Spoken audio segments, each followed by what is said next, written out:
আসসালামু আলাইকুম সবাইকে। আশা করি সবাই অনেকটা সুস্থ রয়েছেন, ভালো রয়েছেন। তো আজকে যে প্রসঙ্গটি নিয়ে আলাপ করব সেটা হচ্ছে আপনার যে বাংলাদেশের যে একটা কালচার, একটা নিয়ম সাধারণত গ্রাম্য পরিবেশে বা শহরে দুটাই এটা চলে যে বিয়ে করতে গেলে যৌতুক লাগে। দেখেন, বাংলাদেশের 90% মানুষ কিন্তু মুসলমান, 90% মানুষ মুসলমান, ঠিক আছে?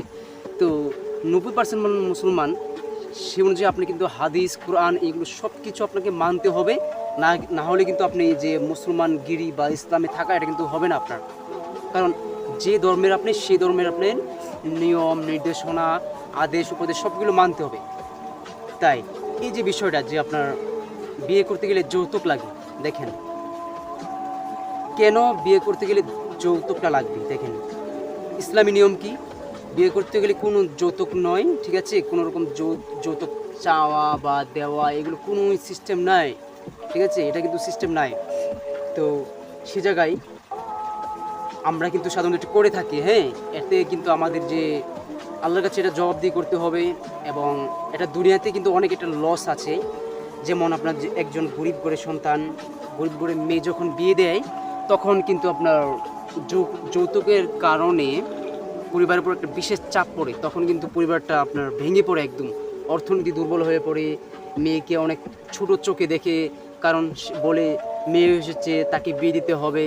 মেয়ে জন্মগ্রহণ হইলে পরিবারে তখন তারা চিন্তা করে, আরে এই মেয়েটাকে বিয়ে দিতে গেলে যৌতুক লাগবে, কারণ যৌতুক ছাড়া বিয়েটা হয় না। এটা আমাদের দেশের নিয়ম, এটা আমাদের দেশের কালচার। অথচ আমরা মুসলমান, আমাদের কোনো ধারণাই নেই এই যে ব্যাপারটা।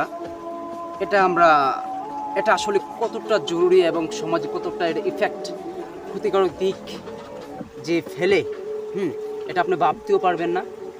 তো এই যে যৌতুক বিষয়টা আমাদের দেশে একটা নিয়ম অনুযায়ী এবং এটা একটা কালচারের মতো হয়ে গেছে, এটা দিতেই হবে এবং এটা করতেই হবে, না হলে বিয়ে হবে না। কেন ভাই, এটা কেন দিবেন আপনি?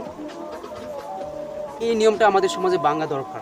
দেখেন, পরিবার যখন বিয়ে দেয় তখন কিন্তু অনেক টাকা যৌতুক বা জিনিসপত্র, যৌতুক টাকার পরিবর্তে কিন্তু অনেকে টাকা দেয়, অনেকে আবার জিনিসপত্র দিয়ে দেয়।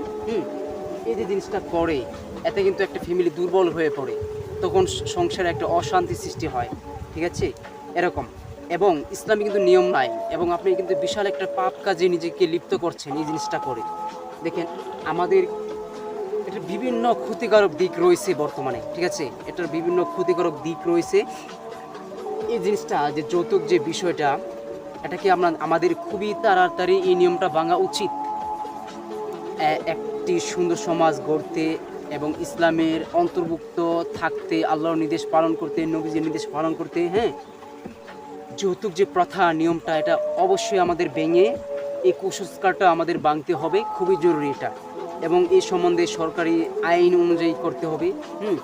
সরকারি আইন করা খুবই জরুরি যে বিয়ে করতে গেলে কোনো যৌতুক নয়, যৌতুকের কোনো সিস্টেম নয়।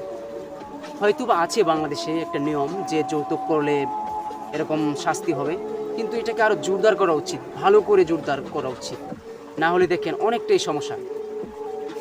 যৌতুক দিলে আপনার একটা পরিবার যেমন লস হচ্ছে, সেদিকে একটা সামাজিক একটা লস হচ্ছে এবং একটি রাষ্ট্রীয় কিন্তু অনেকটা একটা লস হচ্ছে।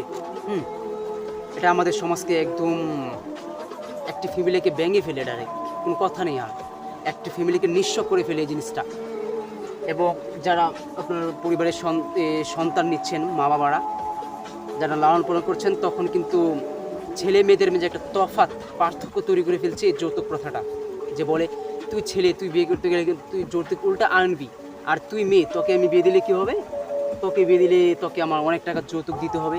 এতে কিন্তু যে মেয়ের প্রতি একটা ভালোবাসা, একটা স্নেহ মা বাবার থাকা উচিত, এটা কিন্তু কমে যায়, অনেকটাই কমে যায়।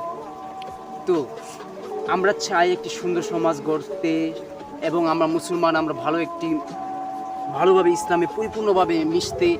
তো এর জন্যে আপনার যৌতুক প্রথাটাকে জরুরিভাবে এবং তাড়াতাড়ি এটাকে ভেঙে সুন্দর একটি সমাজ গঠন করতে হবে, ঠিক আছে? তো আজকে এ পর্যন্তই থাকলো। সবাই আশা করি এই জিনিসটা খেয়াল করবেন এবং এই জিনিসটাকে খুবই তাড়াতাড়ি এটাকে সমাধান করবেন, ঠিক আছে? তো এরকম প্রয়োজনীয় ভিডিও পেতে আমার এই গরিব ভাইয়ের পাশে থাকবেন। সবার অনেকটা সুস্থতা কামনা করে আজকে এ পর্যন্তই। আল্লাহ হাফেজ।